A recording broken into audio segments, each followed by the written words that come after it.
Hello, my name is Craig Stephen Pearson.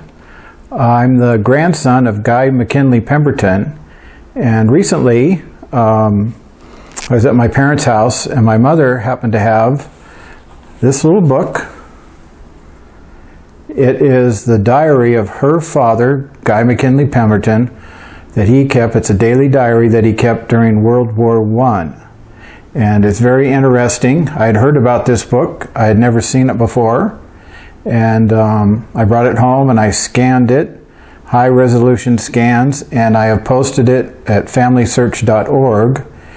I'll probably post this video on YouTube, and in the description there down below I'll put the link to where you can see each page on familysearch.org.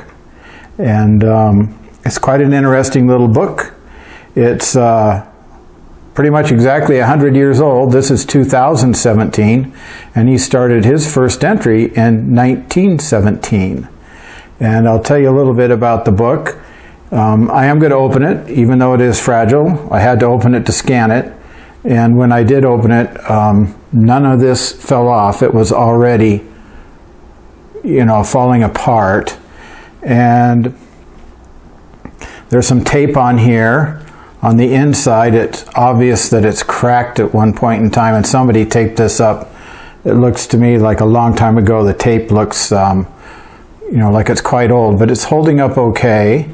And when I did open it up flat like this to scan it, nothing fell off. And so, but I'm not saying that that's never going to happen, because it is looking more fragile. The front cover is also torn here. It should probably be taped up. But anyway, what I did is I scanned every page that had writing on it. There's, I don't know, maybe half the pages had some writing and the other half had none. I mean, here's some blank pages. He did put numbers on every page. Those pages I did not scan. I don't think it's interesting to look at the numbers. There's a couple pages missing. Between pages 32 and 35, a page is missing. But this is a section that was blank, and so I think it probably just either got tore out to be used as scratch paper. I don't think any information was missing. The very front cover, I'm showing you this now, but you can see it in detail on familysearch.org. I scanned it at high res, and so if you go there, click on any page, hit the zoom button, and you can zoom way in if you want to. The first part, he just makes a list of some of the places he's been to, like Le Havre, Saint Sulfire. Sometimes it's hard for me to read his handwriting. It's okay, but like typical handwriting, it's a little bit difficult to read somebody else's handwriting. A lot of it's French. Fer de Jardinais, La Ferte. Hope I'm not cussing. But no, it looks like just places to me. And then a couple blank pages. And then page 6 and 7 is a poem. I don't think he wrote these poems. I think he wrote it in the book, but I think he copied these poems from things that were published. There's a few poems in here, and what I did just briefly yesterday, I didn't do a thorough search, but I took the first line and did a search on Google, and it found the poems. And so I think they were poems that were published, and he just copied them in here. Grandpa liked to kid around with people, and they're kind of humorous poems. And I think he wrote them in here, and then he could share them with his buddies when he was in the field during the war. So the first one is called A Roast to the Kaiser, and the first line is, "Here's to the Kaiser, the Limburger cheese. May the swell in his head go down to his knees. May he break his damn neck and the Hindenburg line, and go to hell croaking the watch on the Rhine." And that's the end of that little poem. And so what I did is I typed in in Google, "Here's to the Kaiser, the Limburger cheese," and did my search on that one phrase, and it found it like that. So, and then the next one is Playing the Real World Series, and it opened in bleeding Belgium with the Kaiser at the bat. And this poem is 3 pages long. Here's page 2 and page 3. And on the book, it's on pages 8 and 9. Started on page 7. But this, I think, was a poem by Clark Griffith, and it has a baseball theme. And as if they're playing baseball in the war and using baseball terms to describe the Kaiser and how he's losing the game and stuff. But I think he just copied it in here, something fun. And but you can, that line I just read, it opened in bleeding Belgium with the Kaiser at the bat. You could do a Google search on that and find this poem. And then it's skipping to quite a few blank pages, and I'm going to go to the first entry. First entry where he starts keeping a daily diary, and I haven't checked to see if every day is in here, but on page 37, so there are quite a few blank pages. And then on page 37, he starts his diary. And I'll just read a little bit here. It says, "Reported at Camp Baldwin, Denver, Colorado, July 18, and then it says -17, so that's July 18th, 1917. So almost exactly 100 years ago. Today is the 24th of March, 2017. And so, reported to Camp Baldwin in Denver, Colorado, July 18, 1917. Left for Camp Green, North Carolina, September 28th. And he tells where he traveled through. He traveled through Colorado, Kansas, Missouri, Arkansas, and so forth. He ended up in New York.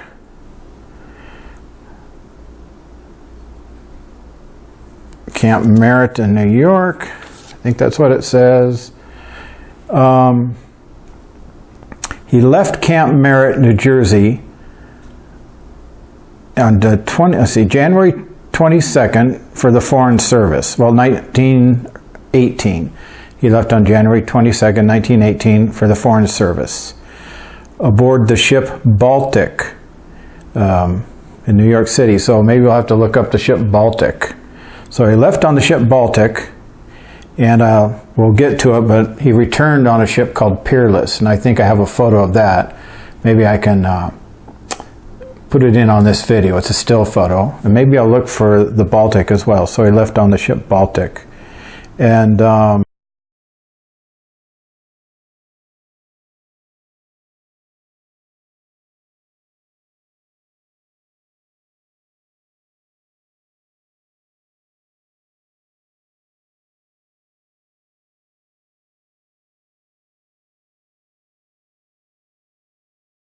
so on January 23rd, 1918, he left New York City in the evening, beginning to get seasick.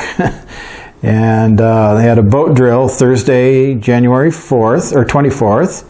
So that was the next day. He said he's over his sickness and passed the day playing cards with another boat drill. And then on the 25th of January, they anchored in the harbor at Halifax. I guess that's Nova Scotia. So anyway, you can, every page is here, that's in here, is scanned and is on FamilySearch.org under Guy McKinley Pemberton's page on the family tree. And I've also created a gallery on my page, Craig Stephen Pearson, that has every page in here, and I recommend you flip through that and look at that. I've read almost the whole thing. Just for interest, let's jump to page 47 in this book, and I thought I saw something interesting here. Let's see. So this would be April 3rd, 1918. Then Thursday, while he was on guard duty that day. And the next day, on April 4th, he was digging gun pits all day, went on a short hike and games in the evening. 2 French 75s blew up at target practice. A few hurt. So even target practice was dangerous. That's his entry for that day. Most of the entries are just very short for each day. I'm going to go to, skip ahead to page 69. I thought there was something interesting. What did I see there? Okay, so now I'm jumped ahead to page 69. And let me read what it says here. That's October 10, 1918. He says, on KP. So they were shelled in the morning. 1 man killed, 3 wounded. Shell hit within 25 feet of the kitchen and threw dirt over us. So he was pretty close to being hit, 25 feet away. And then the next sentence says, a shell hit 30 feet from my pup tent during night. So when I think of that, you know, if that shell had just been a few feet over, I wouldn't be making this video. I'm assuming you're a descendant of Guy McKinley Pemberton, and if one of those shells was just a few feet over, Grandpa would have been killed, we wouldn't have been born. So kind of an important thing that he was in action and people were being killed around him. And now there's not a lot of death and destruction in this book. There's some, of course, and we just read just a short passage here. He talks about burying dead soldiers and dead horses. I guess they used a lot of horses in World War I, and heavy losses on the horses too. But anyway, he said it was like the worst sight he's ever seen, the worst day of his life, having to do that. But that's part of war and being a soldier. You know, you take care of your fallen comrades, 2 legs and 4 legs. And then I'm going to skip ahead to page 80, which I think is an important page. So here is page 80. And down on the bottom, this is Armistice Day, November 11th. And I'll have to turn it around and read it. November 11th, 1918. Camped at same place. I have to read before that to find out what that place was, I guess. And then he writes, he's been writing in longhand, but on here, he printed in large letters, Finis la guerre, which I guess means the war ended, because that's the day World War I ended. We know it as Armistice Day, and we remember that day every year to celebrate our soldiers.